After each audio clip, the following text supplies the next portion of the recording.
We are here. Welcome to episode 4 of the Rap and Reason podcast. I am one of your hosts, Dr. Jeremy C. McCool. And I'm Earl Hopkins. And we back at it, man. What's going on? Same old, bro. Just consuming music, like you know what I mean? There's no tomorrow. I feel like this past weekend had a lot of good releases, too. Bro, 100. This was a good week for music to me. I don't say that often. I haven't said that lately at all. Not like this. You know, usually you get one thing that's good and then you get a lot of trash. But I feel like there was some decent music that came out in the last week or two. So we have a lot to talk about. How was your week? The week was good. I spent like some of it at Delaware Shore. So I was on the beach, beaching with my girl and everything. Nice. Yeah. I mean, I haven't it was been to the beach this whole summer yet. You need to. It's a quick trip. Hour and a half, 2 hours. Yeah, got to make that move. For sure. Yeah, for everybody who doesn't know, we worked the media camp this past few weeks, which has been cool. So shout out to all of the people who are in our iCamp groups. Shout out to y'all. Yeah, a little bit. Some of y'all was tyrants for a little bit, but I love and appreciate y'all. Seriously, that is teenagers for sure. It is, and that was my first teaching experience too. So it was new territory, but I feel like the kids, like whether they spotted it or not, they still accommodated for me. You know what I mean? Like I had moments where I was changing up the curriculum last minute or doing this, and that to the the deadlines, but overall, it was a good experience. Yeah, definitely a good experience, man. So shout out to them, man. And we're gonna get into some of the music, man.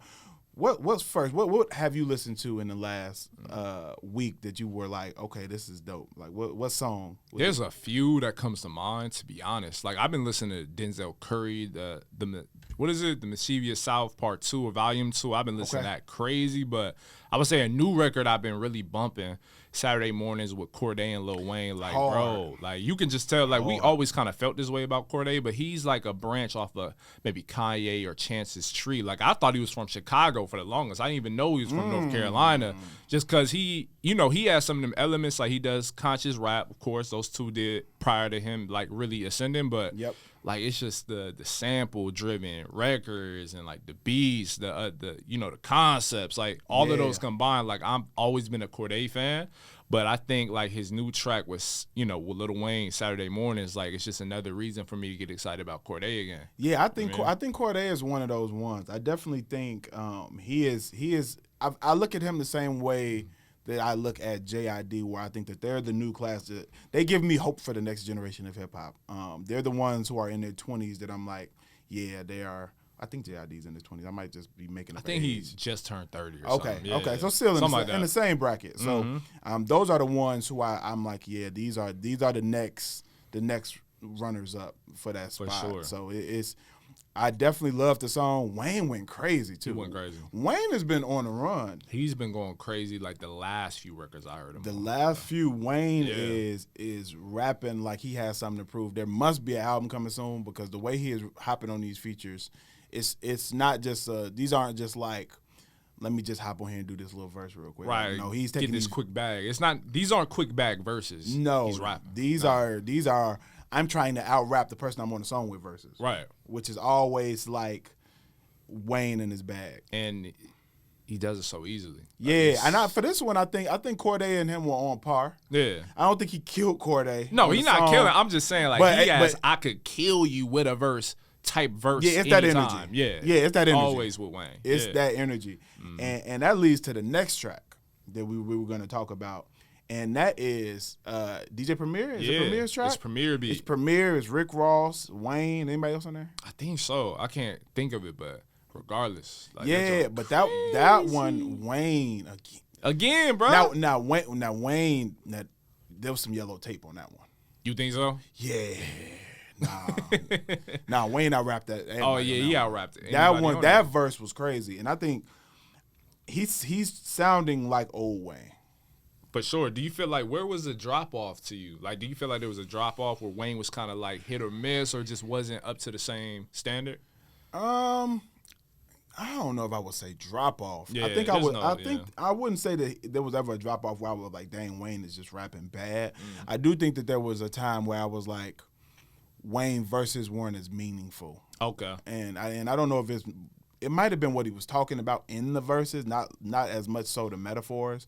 I think that whole I wasn't really a fan of the auto-tune Wayne era. Where there was a whole little period where he was doing the whiny auto-tune ish sound. It was right after that rock era. Wayne, I wasn't really. That's the era Wayne I can't do. Yeah, I just can't do pop rock Wayne. No, I wasn't for feeling me. it. That was Rebirth. That era, I wasn't feeling that era. I'm even willing to say that was trash. Like I'm gonna be. Willing, Oh yeah, I'm willing to say that. Well, I'm willing to say I'm not willing to say it was trash because I never listened to the whole thing. Yeah, okay. What I heard from it That's was fair, trash. though. That's fair. I wasn't going to sit down and listen to a whole Lil Wayne I'm rock not album. doing that. That's I just wasn't willing to do it.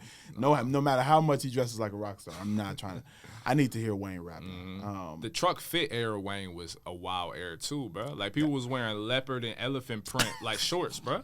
Like what is this? Truck Fit, I forgot about Truck Fit. Bro, it was a whole movement. Truck Fit was in Zoomies, wasn't it? It was probably in Zoomies, probably at Hot Spencer's, Hot Topic, all that. One of those stores. All the, go-to weirdo, like, little stores in a strip mall. Like, that's where they were at. Hard to gothy stores. Overpriced still. You know what I'm Yeah. saying? Yeah. That was a crazy era. So, there's been eras of Wayne that I haven't felt. But one thing is, for me, one thing that I've always been impressed by Lil Wayne. Like I said, I'm somebody who watch battle rap. Yeah. I am super into technical rap and lyricism. Wayne comes up with some lines that I'm just like, how did you even think of this? Yeah. And he still does that on verses where he comes up with metaphors and stuff that I have never heard, which is hard to do. But his brain is just different. Yeah. The way he thinks and the references in his songs are just stuff that like people wouldn't even think about referencing. And he's always done it. Like I can't say he's always done it because you can see his evolution from the time he was with the Hot Boys until he came into his own on 400 Degrees. Yep. And how he's kind of like, evolved ever since then. But like when it comes to rapping, bro, I don't think anybody can really contend with Wayne. Like you'll see his recent freestyle, they'll bubble up online on Insta or TikTok every now and then, or now and again, and then you'll remember like just how tough he is. And he really fell right into this DJ Premier beat. He really did. And speaking of runs, I mean, DJ Premier himself is on a run. I don't know if he has a collection of like songs he's compiling for a DJ Premier project or album. I was thinking the same thing. That's what I'm thinking. I'm wondering, is he rolling out an album? Because it has to be, bro. There has to be some type of rollout because he's been active. And DJ Premier is a legend. I mean, he's been around for I don't even know how many decades at this point. When the Gangstar dropped, like 90s. So maybe? So we talking about 30 years. Yeah, bro. Of work. Yeah. Putting in work for 30 years is insane. And doing it with kind of, I don't want to, and I'm not saying this to like diminish his legacy by any means, but kind of has always had the same production style. But when we listen, at least when I listen to it, I don't think of it as an old style or like a wasted, I just think of it as like a timeless. Like he's turned the turntable scratching into a timeless. When you listen to it, oh, that's Premier. Oh, like, yeah. You know what I mean? And I think that Premier has almost made, this is a big statement, but he really has cultivated a sound that people think of when they think of what hip-hop is.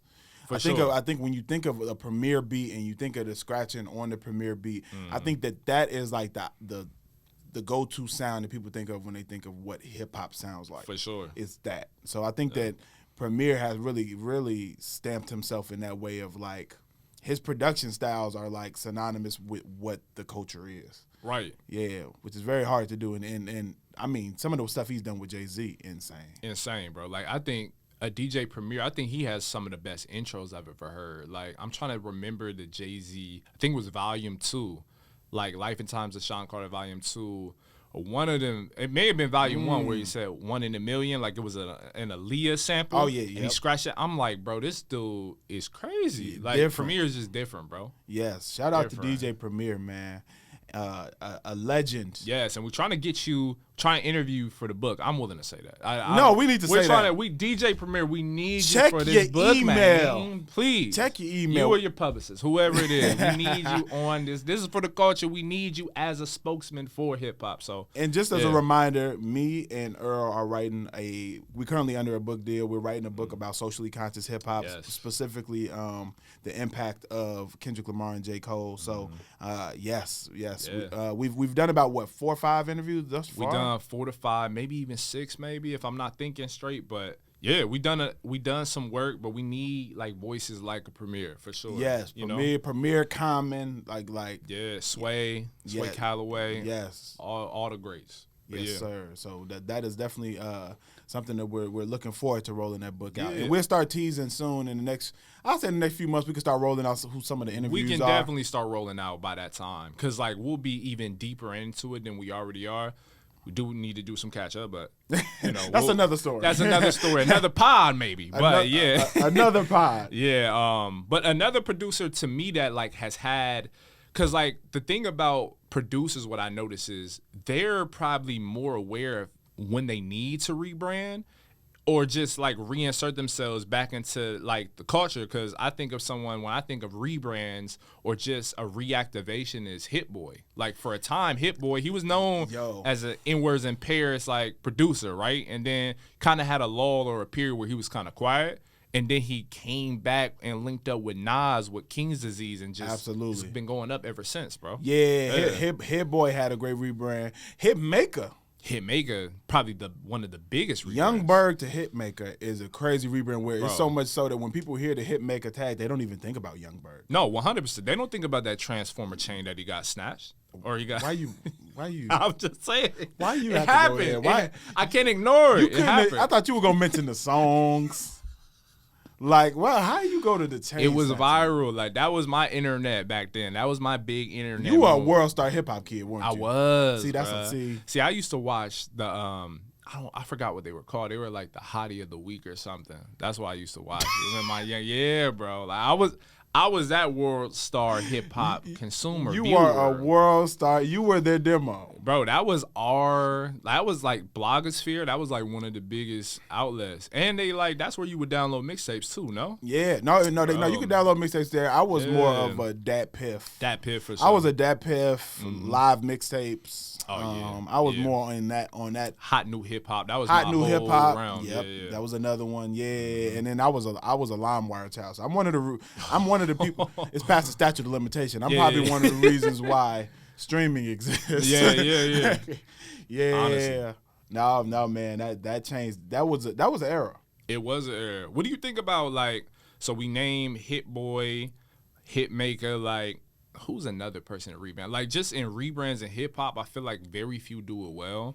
Because when you have a period, I feel like the people that do it the best are usually when you totally cognizantly forget about their past. Like, let me throw one. I want to throw one in there. And this is the different one that you might not expect. Yeah. Fresh Prince to Will Smith. Okay. I'm not mad at that. Because when you think Fresh Prince, you think Summertime. You do. And you think all of those songs. But then when you even think of Will Smith as an artist, you think Get Jiggy With It. Yeah. You think Wild Wild West and like Men in Black and all of those songs, whether you like them or don't. But but it was a rebrand, even like musically and sonically, there was like a rebrand from Fresh Prince. The kid, parents don't understand type of Fresh Prince of Bel-Air character to like, okay, a little bit more mature music that's still clean. Right. That was definitely a rebrand. Yeah. And then from that to Will Smith as an actor, now there's a whole generation who doesn't even know Will Smith used to make music. Honestly, nah. Yeah. They only know him for acting. And the fact that, because I just read or saw something online where he's making music with Russ now, like, he's now even transitioning back to music. But again, for a lot of his fans, younger fans, they don't even know that that's not a new thing for him. Right. I mean, they don't even know. There's a whole generation that doesn't know that a lot of 90s rappers were rappers. 100%. Because they've transitioned so seamlessly. Like, there's a whole generation who's not going to know a Queen Latifah as a rapper. Oh, nah. There's a whole generation who probably has no idea that she rapped. They probably don't even know is West Coast and is like how, hardcore Ice Cube was. They seen him from Are You There Yet and have no idea this man was doing that. In my hip-hop course that I teach, the socially conscious hip-hop course, when I played UNITY for the students, there was a student who was like, oh, I remember her from, what was the movie? It was the movie with Common. With Common, just right. Yes. Yeah. Somebody said that, and I was like, wow, you know her from that. Crazy. And in that same class, I had the same type of conversation when playing some of Ice Cube stuff. Somebody was like, oh, yeah, he's from Are We There Yet? And I'm like, That's what you know Ice Cube from? Bro, for real. You know Ice Cube from Are We There Yet? I don't think not NWA, not his solo career, which were both phenomenal. Amazing, bro. Like both phenomenal, like in his own rights in both of those. It's like, wow, y'all know him from Are We There Yet in Barbershop and the Big Three now. In the Big Three now. That's the whole thing. I don't think I've ever seen that man smile, but yet and still the kids love Ice Cube. Like, you know. And they might know him from Friday. And they might know, maybe. And that's a hood classic. Like, I don't know many people that haven't seen it, probably other than my girlfriend. But I think it's criminal to not see Friday. It's criminal not to see Don't Be a Menace while drinking juice in the hood. That movie, or at least Menace to Society. One of the two. You got to see one of the two. There are certain movies that just are like ingrained even within hip hop culture, and they've been referenced so much within hip hop that I feel like you like Friday being one. Like there's a million Friday references within music. A million. Because it's just there's a bunch of Debo references. There's a bunch of Craig references, Smokey references. So it's like if you don't know any of that, it's like, man, that's one of those movies that's like I've probably seen 1,000 times. And I question people like who haven't seen Life. Like I grew up watching Life. Life is a great movie. Yeah, Eddie Murphy, Martin Lawrence, bro, like the dynamic duo. Yeah, like that whole, Life is a great movie. And it's kind of sad. Yeah. It gets sad real quick. It gets sad really quick, especially towards the end. That's what I'm talking about. Yeah, I don't want to. Actually, it's not. Yeah. I'm over here saying, let me not spoil it. This movie like 30 years old. If you ain't seen it, but no, you should go see Life. Life is a solid movie. Sure. Yeah, we got off track. All right, back to music. But yeah, when it comes to these rebrands, like those people come to mind. Joe Budden had one of the better rebrands to me ever. You know what? I would have to agree because I feel like Joe Budden's rebrand happened twice because really there was a big difference between my introduction to Joe Budden was You Got Served, Pump It Up, like hearing that song. Like Pump It Up was like the theme song for You Got Served. For sure. The movie. Like it was a theme. It was pretty much. It was the Last Dance battle song. It was like the song. And for that era, like the early 2000s, like I would think either basketball, break dance, or something in between. Bro, that's what that was for me. And even I had the game. I don't know if did you have Def Jam Vendetta? Bro, I did. So it's a video game record too. Yes, and he's in the game. Oh yeah, he is in the game because he was with him. Def Jam Nori is another rebrand. That's like, crazy. All of them are in that game because they were all signed to Def Jam. Bro, that's a whole nother thing because like I never would imagine like rappers wanting to be the people that they would be annoyed by from interviews. They're now media figures. They are like. Did you ever see that coming? Absolutely not. I never saw that coming. I would have never guessed that we would see a day where rappers are now hosting shows. And interviewing folks, their peers. And interviewing their peers and discussing their peers' music. I think that's I wouldn't have guessed that. I mean, in a sense, it makes sense, but because I mean you're knowledgeable about the industry, right? Because you've been in it. But yeah, I would have never seen it. Like Joe Budden has completely retired. And there's a new generation that knows him from podcasting. Yeah. My girlfriend didn't know he used to rap. She didn't? No. That's where it is. She only knew Joe Budden from the viral clips that she would see online from his podcast. She had no idea he made music. And it helps in the fact that like all of his fans, like he's had the most fans post retirement than he may have had in his entire music career. Maybe. I wouldn't even say maybe. I think his podcast career has been a lot larger than his music career. Yeah. Significantly. He's had the #1 music podcast for quite some time. A minute, bro. Yeah, I definitely would say that his podcast audience probably bigger than his hip hop music artists probably ever. And like because at one time, and this is a whole nother topic, just like certain songs are bigger than certain artists.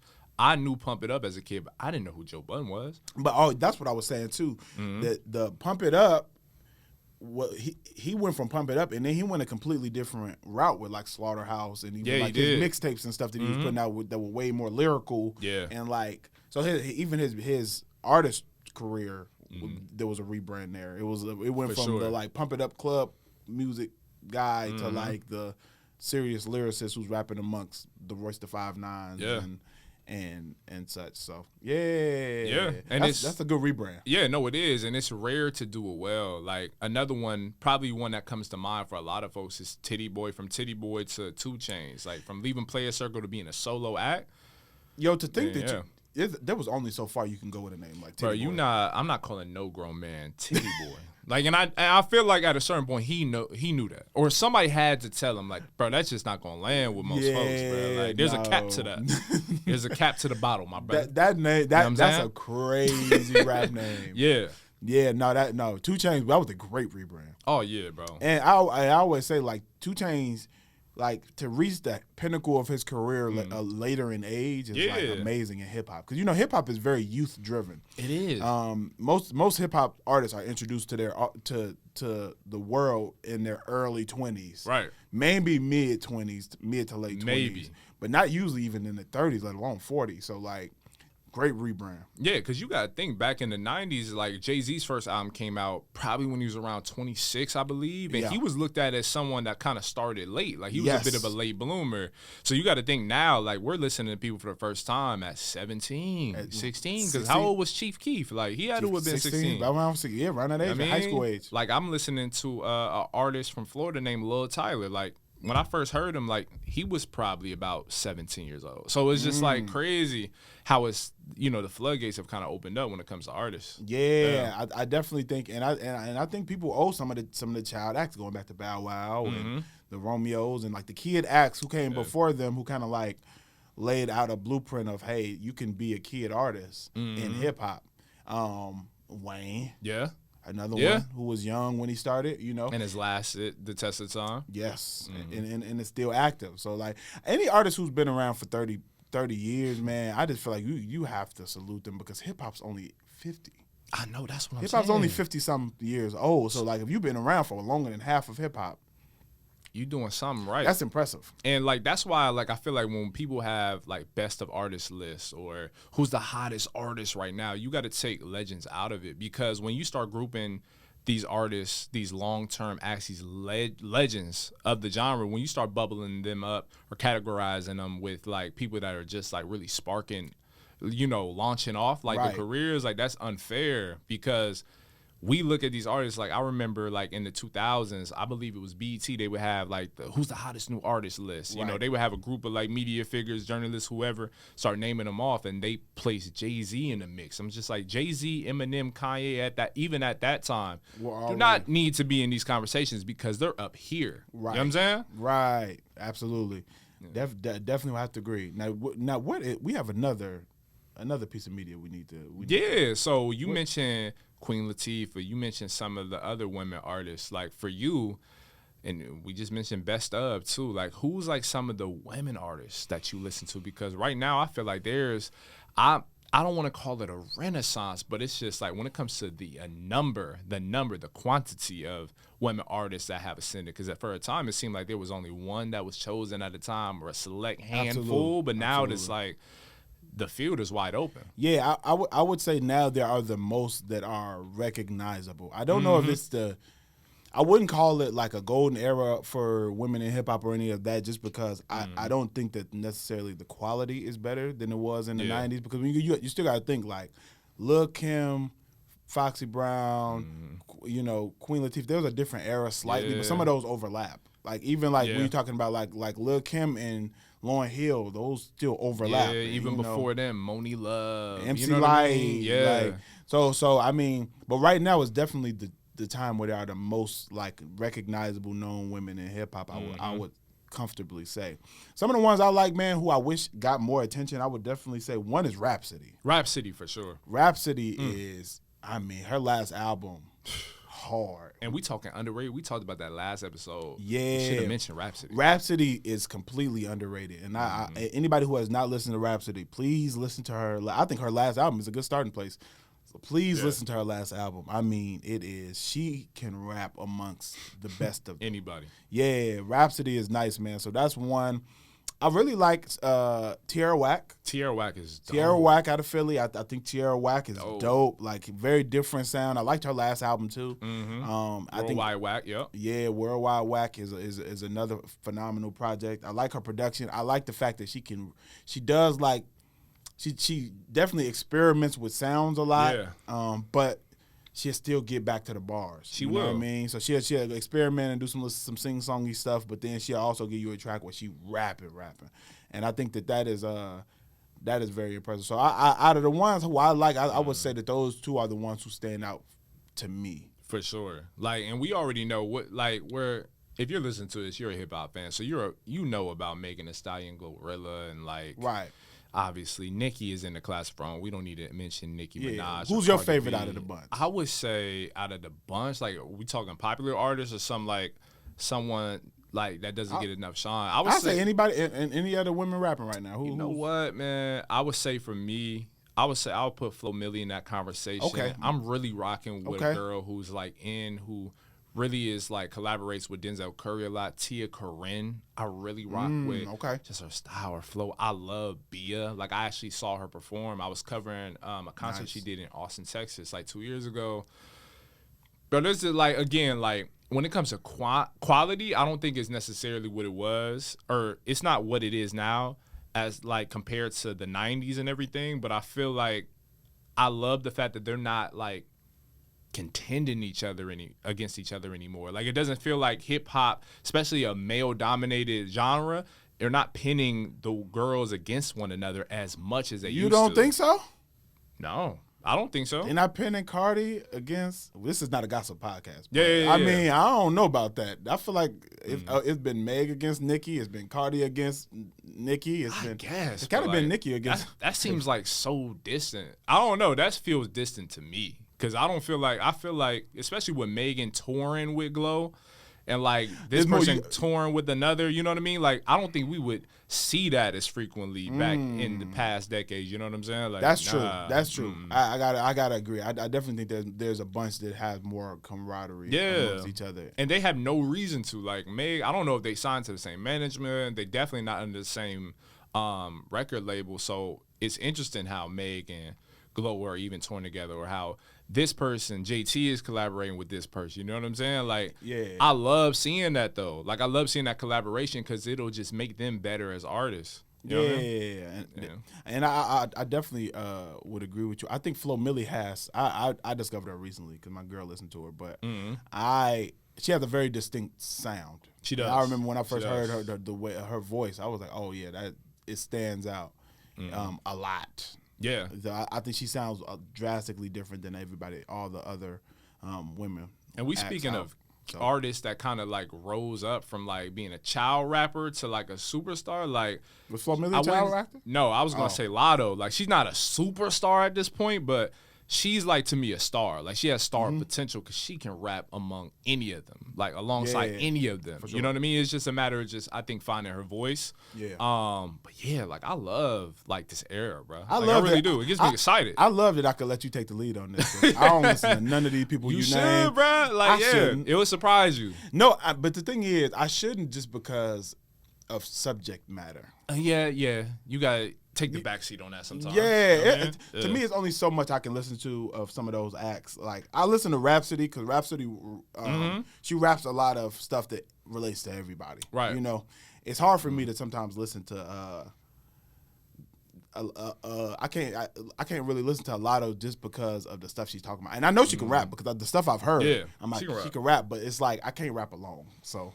Yeah, you know, you gotta take a back seat. I'm not gonna be singing JT's okay, but I understand. But it's hard. That's a bop. That's how I am with Glorilla stuff. I'm like, oh yeah, nah, this is hard. Glow. She got some. Yeah, oh man, that joint crazy. Stupid. Yeah. So yeah, shout out to the women in hip hop, man. Yeah, and speaking of that too, one of the leaders of the newer gen or era of women rappers is Ice Spice. She just dropped the album Y2K just this past weekend, man. What's your views on the album or Ice Spice in general, whichever direction you want to? I want to lead off with saying I'm being hazed by Earl. No.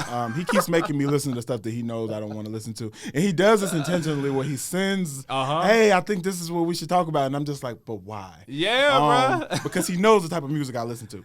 But I will say that I did. Okay. I actually did skim through it. I didn't. Now I can't tell you I finished every song. Yeah. I'm just not gonna do that. Okay. But I played at least a minute of each song. I did go through it, and I will say that it's. I now understand why the demo likes the music. I thought that the production was real cool on it. Fire. The rapping, a lot of the same stuff on every song. But I can get why I can get why girls in between the ages of like 14 and 19 would love it because it's fun. It's like, it's party music. It's fun. It's lighthearted. So I can get why the demo likes it. So I actually, it wasn't as painful as I expected it to be going into it. So I'm not Ice Spice's demo. So right.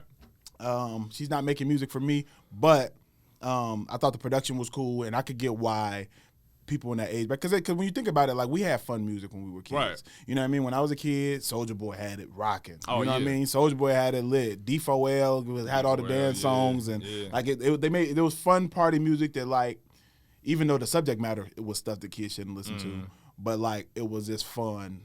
It was fun party music. So for like sure. I can always like detach my love for just straight bars and hip hop to be like, oh, I see why people like it. Yeah, I'm never gonna listen to it again, but I see why other people do. That's kind of where I am with it. And I agree, bro. Like I thought we were actually gonna come into this podcast and have totally different stances on it. It was gonna trash it. Yeah, that's why you sent it to me. You wanted me to crash out, bro. That's why I listened to it. I had full intentions to I didn't know how this was going to come about. I figured you were going to trash it just more than I would have. That's really the biggest difference because I knew coming in, this probably isn't a project I'm going to like. But when I actually sat down and listened to it, bro, I still felt that way. But I also feel the same way. It's like, yo, we had a moment where we wanted to listen to Soulja Boy tell him like that album or project or whatever, or Soulja Boy the artist. Shout out Soulja Bow Boy. Wow, you know what I mean? While he could rap in general, like he's not contending with like some of the better lyricists of his era. Like, that's not what we went in expecting. You know what I mean? So when I listen to the Ice Spice, this is clearly for teenage girls that happen to be in the Bronx.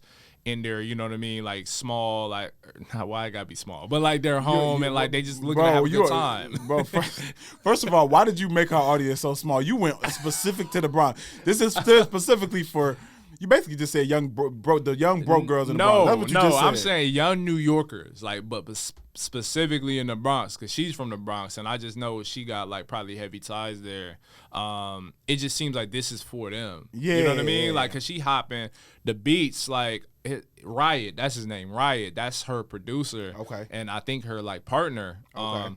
Beats is crazy. Like the production is what for me kind of carries the entire album because she's offering nothing for me lyrically. No. But for like the, her fans, she's giving them a good time. And you gotta like, I can understand the appeal, although it's not for me. She says the same lines a lot in the song. She does. And the whole song, like, if I can summarize the whole subject matter of that album in probably one sentence. Let me see if I can do it. I'm pretty, I'll take your man, and I'm getting money. And my butt fat. And my butt. That's what she says. The name of the first song is Fat Butt. It's Fat Butt, yeah. Which is yeah. So, yeah, it's not, like, I'm not expecting to get anything else from this other than, like, to have my girl, for example, like, just enjoy it, for what it is. Yeah. Yeah. You're not taking away nothing. Like, I'm not walking away from my car having played the album and saying to myself, like, I'm gonna remember this bar, that bar. No. Like, nah. I mean, and I don't think anybody will go into it with that expectation. They shouldn't, cause that's the mistake. Like with certain artists, like we gotta take them for what they are. Like I'm not expecting to get barred out of my mind from a Playboy Cardi like project. That's not what I'm expecting. I'm expecting some experimental like stuff when it comes to the beats, the voice, like everything else. Like I'm not expecting that, especially with this Ice Spice project. It just seemed like it was a fun time in a club. Yeah. You know what I mean? Like that's one of the things that is dope too about this podcast. Outside of this, I don't think there's another podcast with a media professor and a journalist. I don't think so. I can't think of any that come to mind. Yeah, I think it's one of one in that regard. But also like there's a slight age difference with us. It's only like 3 years? 3 years. It's only 3 years, but in that 3 years, there's some artists who you listen to who I'd never listened to. Yeah, like Playboy Cardi. Perfect example. Playboy Cardi, NBA Youngboy. I missed that whole thing. Some of them I missed all of that. You should be happy. You missed that. Some of them you should be happy. I missed that wave. Like by that time, I was already like listening to different stuff. So like I missed that era of hip hop. But I know a lot of people love them. For sure.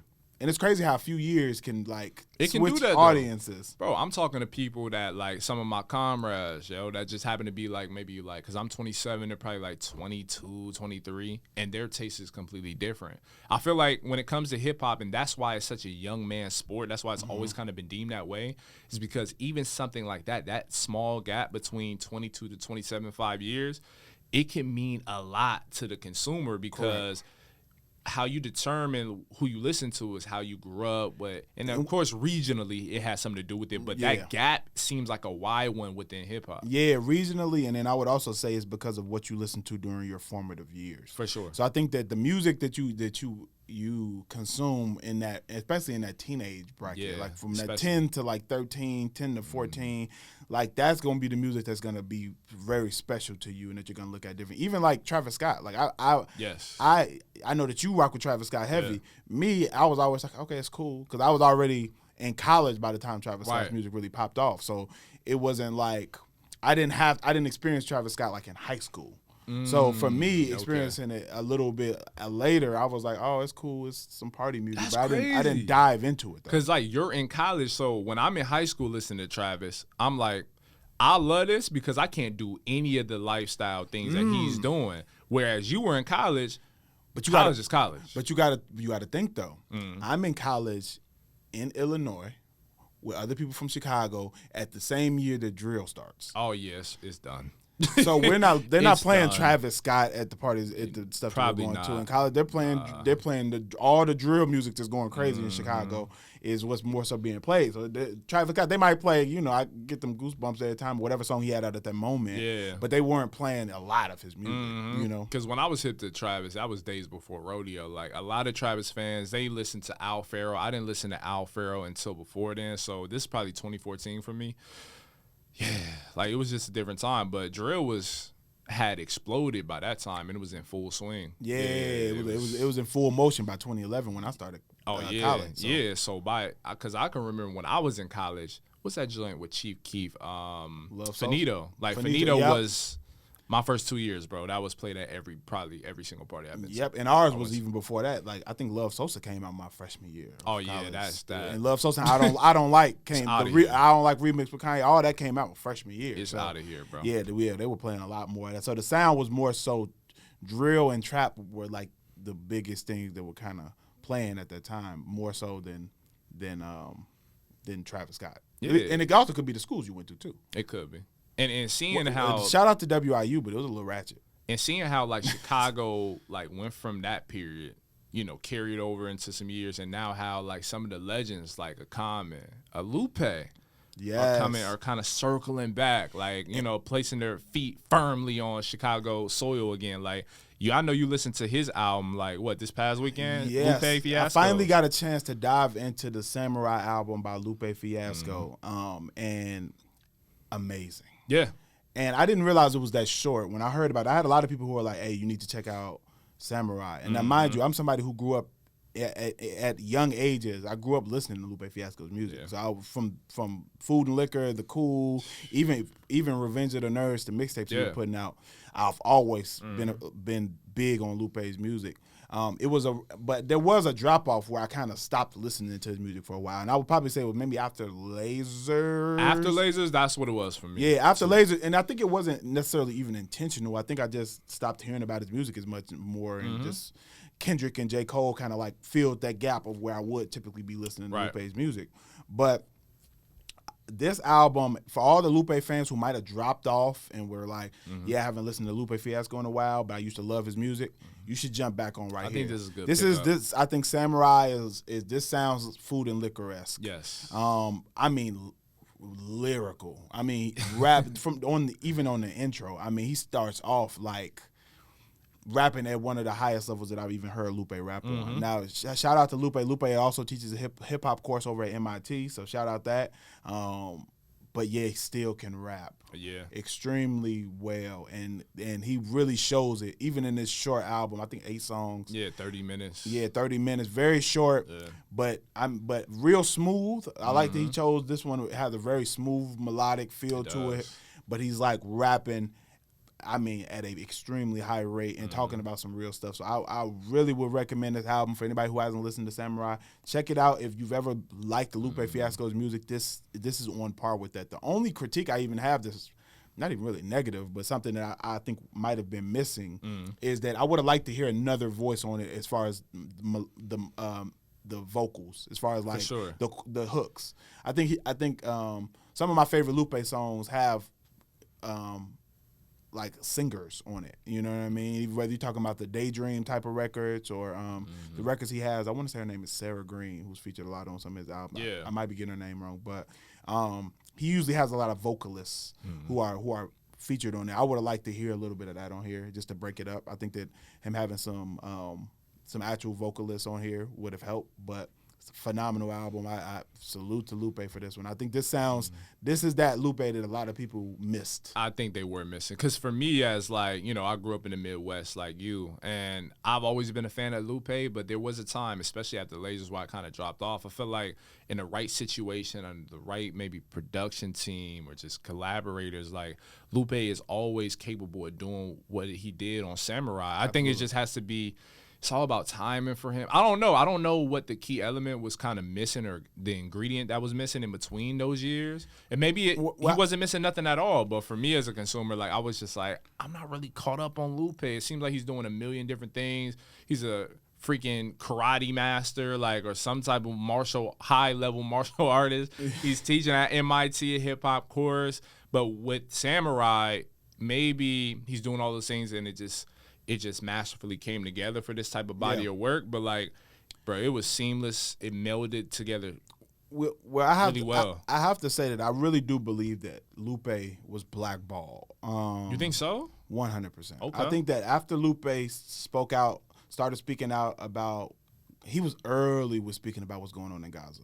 That's a fact. Like if you listen to Words I Never Said, like that, I mean, we're talking over a decade ago. Yeah. Where he was talking about what was going on in Gaza. Very early was speaking about that. Very early in criticizing Obama and some of the stuff that he was that was happening abroad.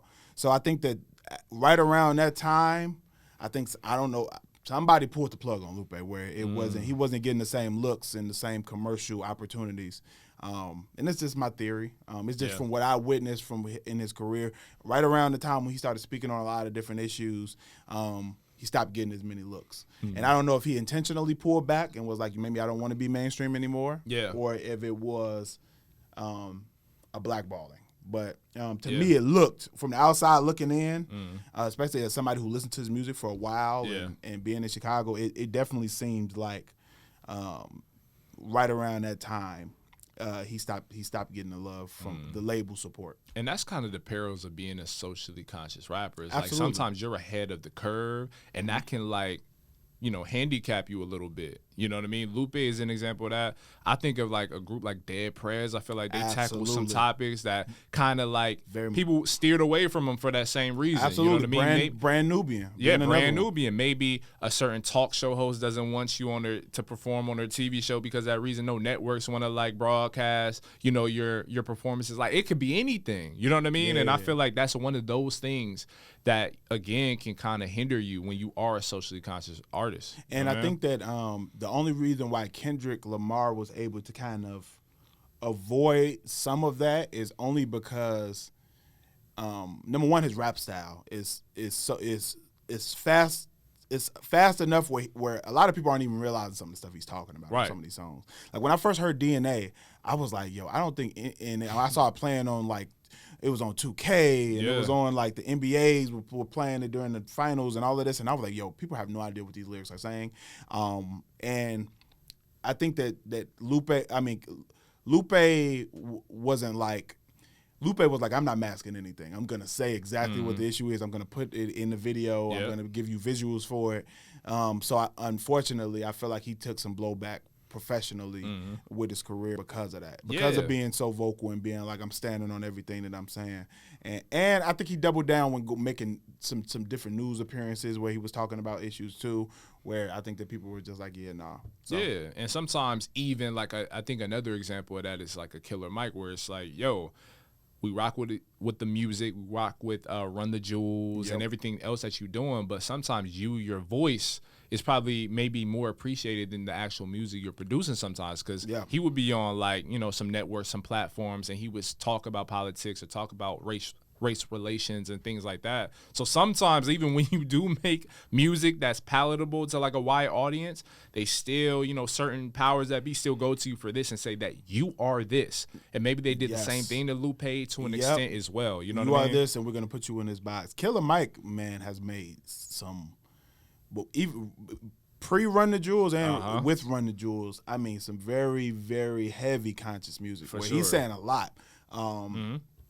Yeah, he had a song called Reagan. That's one that I use in my class. And I think he breaks down the Reagan era as far as the war on drugs better than I think I've ever heard anybody break it down in a song before. I think is Killer Mike's Reagan. So if you haven't heard Killer Mike's Reagan, I definitely recommend listening to it. Very powerful song. But yeah, man, I definitely shout out Lupe with this album, man. I think that it was right on par with what I wanted to hear from a Lupe album. So absolutely, definitely will be an album I'll be returning like back to. It's not it's one of those that I will go back to. And when I have conversations with my friends and they're like, yo, we don't want to listen to a Lupe, we don't want to listen to like a Killer Mike and everything. Some of these projects literally don't hit you until years after.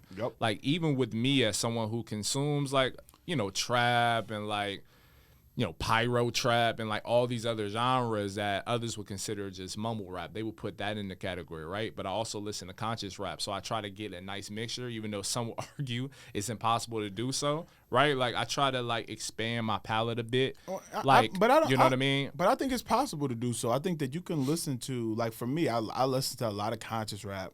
But then I also was a big fan of Dolph's music. I listen to a lot of Young Dolph's music. I listen to Key Glock's music. So like you can like both music and just use them for different reasons. Like when I'm working out, I like more trap type music when I'm working out. For sure. I listen to a lot of Rick Ross music. You know what I mean?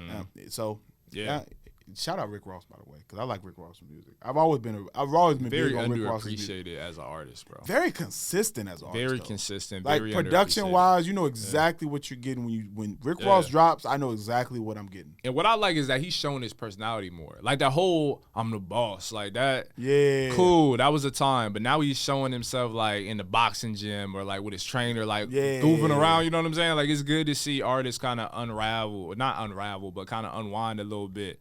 Like on, you know, social media and stuff like that. Like it humanizes them as artists even more so than the music does. Absolutely. You know? And one song I was listening to in the gym by Ross that I think should get more love that came out a while ago. Probably like almost, it was on God Forgives I Don't, so that probably was like that was 12, 13, I don't know how long. It's over a decade ago. But Pirates. If you've never heard the song Pirates by Rick Ross, check it out. Hard. Our beat is stupid. I was working out to it yesterday, though. That's what made it come to mind. But we have another album that we want to review. Yeah, so another like Southern legend. We got to talk about T.I.'s. What is it? Urban Legend. Yeah, another legend. Urban Legend by T.I.P. Man, so just as an overall, what do you think about T.I.'s music? I think T.I. like when it comes to him as a musical artist, I feel like in the early, mid, even late 2000s, I feel like he was contending with anybody, not only in the South, but just in rap, period. Like, he was at the pinnacle. Everybody looks at his peak being king, and, like, I understand how they can feel that way from a mainstream perspective, but even Paper Trails, even some of his later works, and even his work with artists under, you know, his Grand Hustle, like, umbrella, like, I feel like he still was rapping at a level few can really like match, and he's rightfully he's earned the legendary status. Where I feel like, and we can talk about this later, where I feel like kind of got muddied, like when it comes to his artistry or his how people viewed him as a rapper, like kind of got muddied around the whole reality TV thing. But you know, Urban Legend put that stamp on T.I. Urban Legend. Yeah. So I was first introduced to T.I.'s music through Rubber Band Man. Yes. That was the first T.I. song I heard. But then right after that, the next thing that made me go back to T.I. after Rubber Band Man, because I liked it, because at that time, I don't know, you might have missed the era when we were all wearing rubber bands on our wrists. Oh, no, I had some rubber bands. No money, but I had rubber bands. Not a dime. I had coins, maybe, but I had a rubber band on me. Big broke, but had rubber bands on my wrist like I was getting some money. Right. Definitely was a weird time. It was. Big pants, but I still cuffed them. But, the nerve. Disgusting fashion. Disgusting fashion trends. Yo. But that was around the time where I went back to his music and really was like, oh, I really like T.I.'s music, was Urban Legend. And specifically, the song on here that always stood out to me, and I'm gonna be honest with you, me and my mom, this is one of our favorite songs that we play in the car together. You and Ma, okay. You Don't Know Me. Of course. That song. That was my first Me and Mom actually listen to that song actually a lot, usually when we get in the car. And that has, it's so hard. Like, that's got to be one of the hardest songs in hip-hop. Yeah, even the video was hard. Yeah, but, You Don't Know Me was impeccable song. This album in general, man, it has a lot of my favorite T.I. songs. While I think King is his best produced album overall, I think that it has you could tell some money was spent on that album. For sure. That album sounds big. It sounds expensive. It sounds grand. Sure. That's the word for it. It sounds Grand Hustle's name of the label. But grand is a good word for it. I definitely think King sounds big. But I think Urban Legend has some of my favorite T.I. songs on it. Whether you're talking about You Don't Know Me, ASAP Motivation, that first half, period. Why you mad at me? All of the first half is just the joint with Jazzy Faye I love. Yeah, man. Like, it's some amazing songs. But yeah, I would definitely say You Don't Know Me is probably the song off this album that I play the most, just because it's just, I don't know why that song speaks to me the way it does, but I've always been like that. Because, when people try you in life, you just be like, you caught me at this stage in my life, but you don't know who I really am. You don't really know me. You don't know me. You might see me in the street, but really you don't know me. Like, that song is just different. That's got to be one of my favorite T.I. songs ever. So and think about how that song would implode, like not implode, but like go crazy on TikTok. Like, you know how many skits, memes, everything. Like, this dropped before social media. Oh my God. Like, and that's another thing to take into consideration. Like, these songs were able to, all they had was 106 in Park. That's all they had. TRL if you were a certain. TRL if you were a little more poppy and could get over there. But really, like, for a lot of the more trap type artists, you had 106 in Park. Yeah, and maybe MTV Sunday Countdown. But like that probably wasn't even until a little later. So it was few ways you could really get your music out there. So to pierce the mainstream, like really get into it, you had to put in some work. And before Urban Legend, T.I. certainly did. Like, it was years. Like, and I remember listening to an interview with T.I., and he was talking about going to like the radio stations in like the South. We're not talking the glamorous cities like in Atlanta or like Houston. We're talking about like Alabama, Mississippi, South Carolina, like things like that, like relatively small or unknown cities for most. But it all culminated to that moment, bro. And it was, we look back at it now 20-some years later and say like, yo, like it was legendary. Yes, and this album is at the 20-year mark, I believe. And, and it's just, and some of the songs on here I still go back to. Also, what would you say is your favorite song on this album? Oh, that was, let me see that right here. I got you. So it's a little tough for me because I'm going to pick between a few. I would say if I had to choose, it probably would be Motivation. I'm not gonna lie to you. Motivation is that's and that's my favorite era of, like, I can't say it's my absolute favorite era of like Atlanta rap, but it's up there. It's probably like maybe if not one, it's second.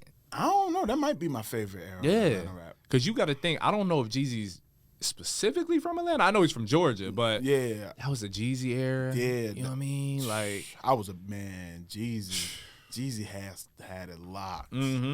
Great. He has a great book too. I read his book. I actually really like it. Definitely would recommend reading Jeezy's book. But yeah, man, that was a good era. That was a good era of Atlanta. I don't know if it's. I have to really sit down and think about what my favorite Atlanta era was, because even then you gotta go back before that and go to Outkast. You got to. Outkast, Goody Mob, and all of that. So that's Atlanta too. Dungeon Family, and you see how like their influence has trickled in even like to now for real. Right. You know what I mean? Because I know a lot of my like peers, like their favorite eras whenever Future like had that just trifecta of like mixtapes to, Dirty Sprite too. Like that in his eyes or in their eyes, that's their favorite Atlanta era.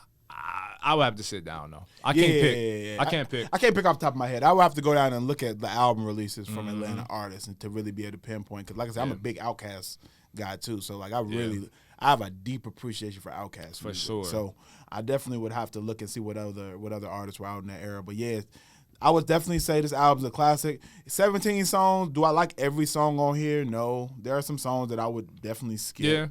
Yeah. I definitely skip some songs on this album. Like I'm not really going to listen to Freak though like that. I'm not a lot of actually now that I'm looking at it though. I mean, I like a lot of it though. Yeah, I like probably Praying for Help is fire. Why You Mad at Me? Hard. Why You Mad at Me is solid. Oh man. Bring 'Em Out. Hard. Bring 'Em Out. Come on, that's a club classic.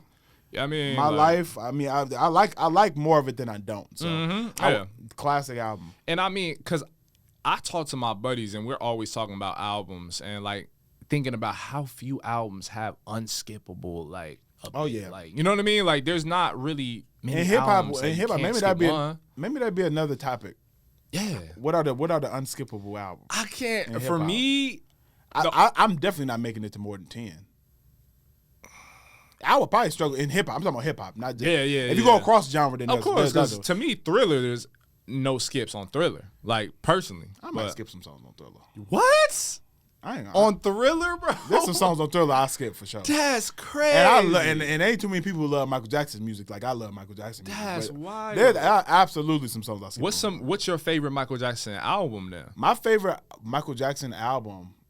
So this is gonna it might blow my mind. It's gonna blow your mind for real. Okay, so this is the Michael Jackson album that I actually in real life listen to the most. What you mean? Because people like music, but how often are you actually going and listening to Thriller? That's the song. That's true. How often are you actually in your car going and listening to Beat It? You know what I'm saying? Like these are classic songs, but you're not actually listening. It's to one them. of the if they come on. Like, you're happy when it comes on and brings back memory, but you're not intentionally going and saying, I feel like listening to Beat It today. Yeah. But Mike has an R&B album that's a real R&B album, and that is Invincible. I know this is a hot take right here. Invincible's great. Invincible's a great album. Listen, Butterflies, Heaven Can Wait, You Rock My World. I would say between the one I actually listen to the most is Invincible. The one that I probably would say is his peak would be Off the Wall. As far as like the album that I like, Off the Wall is another album. Doesn't get enough love sonically. Yeah, Thriller is a very pop album. So like it's a masterpiece of an album. Yeah. But it just doesn't necessarily fit into the stuff that I listen to on a daily basis. Like when it comes on, I'm happy because Michael Jackson music does that. You get that reaction. Like on Halloween, I'm gonna play Thriller. You know what I mean? Like his stuff fits in certain elements, but like as far as like I listen to Invincible. Like there are songs from Invincible that are actually my R&B playlist. Like that I just That's crazy. I listen to Heaven Can Wait is one of my favorite R&B songs of all time. That's wild. I think like what's ironic, this is probably like an unpopular opinion. One of my favorite Michael Jackson songs is This Is It. And that's after he had the documentary, as far as I remember, came out after he had passed in 2009. And I watched the This Is It documentary because I was like supposed to be his grand, big kind of exit, concert. This Is It, like really. I don't even know if I've ever listened to the song. When I was younger, that joint made me cry a couple times, bro. Like I loved it. It was just like so much emotion that like was bottled into that song. And I think his death maybe, all these other factors added to it. Okay, I have to listen to it. I don't even think I know that song. I mean, if it was in a documentary, then I've heard it. But you probably have heard it, and if you hear it, you'll be like, oh, okay. Like you will associate the two. Bro, that's one of my favorite songs. Heaven Can Wait is my favorite Michael Jackson song. Beautiful song, like that. Just the concept of the song of if I died and was going to heaven, I'd be like, nah, God, bring me back to my girlfriend. You know how much love, that's a lot of even love. Just that, like for him to even whoever wrote it, I don't know if Michael Jackson actually wrote that song, but whoever wrote that song, man, a very powerful song. Yeah. But yeah, no, I like a lot of songs off of Invincible, and that's his least like popular album. Probably because I was like, you know what I mean, pretty much like before he kind of like took a moment to pause musically. Music, you know what I mean? That was like one of his last like really big albums. And it was, and I think a lot of people because of that, a lot of people slept on it. Even like Butterflies, that was written by Floetry. Oh shoot, I did not know that. Yeah, and it's amazing. And when you listen to it, you like. I think they do some of the background vocals on it too. Wow, Marsha Ambrosius. Yeah, when you hear it, you like, oh yeah, this is group. Floetry for sure. Mm-hmm. Like, yeah. I don't know how we got to Michael Jackson, but I don't know. I love it. But I love getting these random tangents, bro. I love it. Like, I mean, I don't even know how we got here. Yeah. But I like that we got there because we always got to show love to MJ. And when it comes to like hip hop albums that have that non-skip appeal, that's how we got here. Me, that's how we got here. It would probably be the only one that really comes to mind. It's easy to say Illmatic. Like, it's easy to say that, but I think Jay-Z's Blueprint, that's another easy one. But those are the two that come to mind where it's like, no, I can press play and just let it kind of go. There Is a Dark Side by Redman is something I can let press play. I'll even listen to the skits. Like, that's how much I like the album. Yeah. Like, because I usually skip skits. I'm glad we're out of that era where skits were like such a big deal, like where you would have 4 or 5 of them on an album. See, like, I don't mind them when they're good. I think Kanye did skits well. I like the ones with that D-Ray did. With D-Ray, yeah. I you know, the Broke 5 Broke and all that. What was that, Late Registration? Yeah. I thought those were cool. Like, Kanye has a couple albums that I don't really skip anything. We talked about College Dropout. I know you skipped Workout Plan, but I still let that rock out. So I don't skip anything really on College Dropout. Yeah. Late Registration, I don't really skip anything. And as beautiful as My Beautiful Dark Twisted Fantasy, I'm skipping probably 2, 3. Yeah, there's a few I'm skipping on there. Towards the end, too. I don't skip. I don't really have any skips on Late Registration. I have to go back and look at the list, but I don't think there's many skips for me on Late Registration either. Who else? I mean, DS2, I'm not really skipping that much, bro. You know what? Yeah, stack with you. I've always had problems with Future's messaging, so I'm not a big advocate for Future's music. Okay. But I will say, I would agree with you there. DS2, there aren't any hits on all that junk. That album is crazy. You know. I'll tell you another one. Yeah. Unexpected. Well, for some of our viewers, this is like obvious, but Young Thug Jeffrey, I'm not skipping a single song on that. Yeah. I can't say that I've listened to it from top to bottom, so bro, I don't know. If you listen to it and go back to it, you'll be like, it makes sense. All of these songs were pretty much big at the time. Yeah. You know what I mean? Okay, I got to take that. I got to take out the whole album from top to bottom. And I'm a Thug diehard. Like, So Much Fun is one of my favorite albums the last, 5, 6 years. Like, yeah. And again, he's one of those artists that isn't saying much, but everything else, like, it just comes together however it does, and it's just good music. And see, what's crazy is artists like that, I never actually listened to their full albums. Yeah, singles. Mostly singles, mostly loose. Like, I've never intentionally listened to a full Young Thug album. I like the singles that come out. I like them. Sometimes I'll find an album that's on another album cut just from a playlist, or I'll just find it somehow and I'll find another song from the album. But other than that, I never actually. Artists who aren't really saying that much, I never listen to their full project. And that's why I'm glad that we're doing this podcast together, because you do. I listen to it. You do a lot of music reviews. I do a lot of music reviews. I'm covering Lollapalooza this, you know what I mean? Nice. So, which I'm excited about, bro. Like, that's this is a whole nother topic for another day, but covering music festivals usually isn't fun for like most media professionals. It isn't, because at the end of the day, it's work. You know what I mean? Everybody else you see enjoying it, but for you, it's not. But this one, for me, regardless, this is a big moment. Lollapalooza, I've went to Lollapalooza about maybe 3 times when I was a kid, and I've had a ball every single time. Every time, because you was performing, right? Yeah, with a group? So I was with a kids performance group. They're actually performing there this year. I actually just verified this. They're actually performing on the kids stage on Saturday. So shout out to Happiness Club. Happiness Club. It's a kids performance group that I grew up in, and I performed with, rapped and danced and all that stuff when I was a kid. That's dope. And they're performing on the Kids Palooza stage. So we got to perform at the Kids Palooza stage. And the dopest thing about it was we used to get artist bands, and we could stay there and go backstage all day. Man. So imagine being 15, 16 with an artist pass at Lollapalooza. Man, it was crazy. Crazy, man. So it was good times, man. So I knew you'll have a ball at Lollapalooza. Oh, yeah, for sure. Lollapalooza is a good time. The only other, I'll tell one funny story. Before we wrap up the pod. Are we out of topics? Yeah, I think we pretty much went through everything. The last one, I have a funny Lollapalooza story. So I accidentally got trapped at a Lady Gaga stage. So it was the same year Lady Gaga performed. I want to say it was Wale. I was trying to go to Wale's stage, but I went to the wrong stage. And I went all the way up to the very front of the stage because I was like, oh, man, I got my little artist band. I'm going to work my way all the way up to the front, to the very front of the stage so I can enjoy the show right front and center. I saw big lights that popped up that said Gaga. And I was like, all right, I think I'm at the wrong show. So I turn around and I'm literally swarmed by people. I can't leave. That's insane. Like I am like, okay, I'm watching Lady Gaga perform today. Mind you, I had never really listened to any Lady Gaga music at this point in my life. Like I knew like Poker Face and stuff from commercials and whatever, but I didn't know her music at all. And I had to sit there and watch an entire Lady Gaga concert because I was trapped as a kid at Lollapalooza. How was it though? You know what? It was decent. It had to have been weird. Amazing, bro. So she came out. I remember at some point she was crawling on the stage and with like some type of fake blood and saying, "Applaud for me or I'm gonna die." And it was just Sound weird. like Gaga.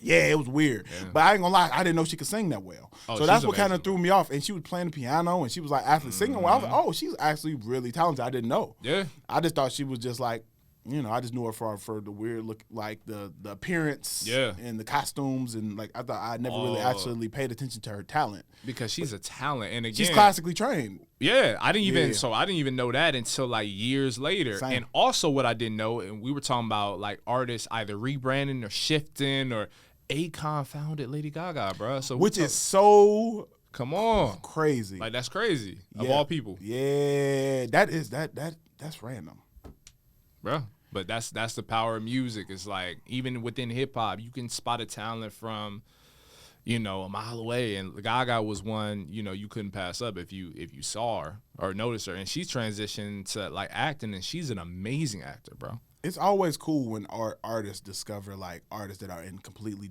different genres than themselves. Like I always found it to be interesting that like Lil Bibby would discover like a Juice WRLD. Like they make music that sounds absolutely nothing alike. But for some reason he saw his talent and was like, yeah, this is the guy. Yeah, where's Juice WRLD from? Chicago? Yeah, he is from Chicago. Juice WRLD went to school with one of my little cousins, man. Shout out Makai. But again, two different worlds, even from the same city. Like, it's crazy. Yeah, it's completely different sounds. And Bibby just completely stopped rapping and was like, I'm just gonna do the A&R role. So like, which is cool. It's dope. Even though I thought Lil Bibby was good, he was one of the ones out of the drill era. He was where good. I was like, his voice didn't match his face whatsoever. Like that's what I always remember. Like it did not. It did not. I never forget because I heard his music before I saw what he looked like, and I remember seeing him and I'm like, that can't be that deep voice. It can't be the same person. Yeah, no way. But it was. Yeah. Nah, man. Bro, another good one. Another good one, bro. But we went all over the place, but we made it back to where we were supposed to be. I never felt so at home in this location, bro, because I've been here for forever, it seems like, recently. But, yeah, another episode in the books, bro. Another episode, but we over an hour. Over an hour. Well over an hour. Okay. So we gave y'all a long episode today. We did. And we always, for those that don't know, we always try to go 45 to 50 minutes. Always goes over. That's something you expect, but, you know, it's good content either way. You know either way, man, we had some good music discussions. We covered a lot of dope albums, so check out some of our suggestions and follow us on social media. Yes, like, subscribe, share. All of that. Rap and Reason. Yes. Rap and Reason on Instagram, TikTok, YouTube, all of the above. Rap and Reason. What's your socials? At Earl Hopkins _ on Instagram, Earl _ Hopkins on Twitter or X. Yeah, and mine is Dr. Jeremy C. McCool on Instagram.